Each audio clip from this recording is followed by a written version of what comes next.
নমস্কার বন্ধু, আমি উৎপল। আপনারা দেখছেন উৎপল টেকনোলজি ইউটিউব। তো বন্ধুরা, আজকে আমরা মিউজিক ট্রান্সমিট করব লাইট এবং সোলার প্যানেলকে ইউজ করে। কোনো রকম ব্লুটুথ বা ওয়াইফাই ইউজ করা যাবে না। তো তার জন্য আমাদের একটা কি প্যানেল লাগবে, সোলার প্যানেল বা মডিউল বলতে পারি।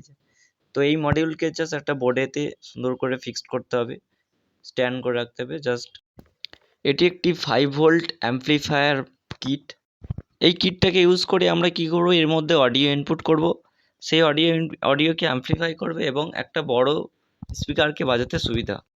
বন্ধুরা, ভিডিওটি শেষ পর্যন্ত দেখবেন এবং ভিডিওটি থেকে যদি কোনো কিছু উপকৃত হয় বা ভিডিওটির মধ্যে কিছু ভালো লেগে থাকে বা ভিডিওটি থেকে যদি কিছু শিখতে পারেন, তাহলে লাইক, শেয়ার এবং কমেন্ট করবেন।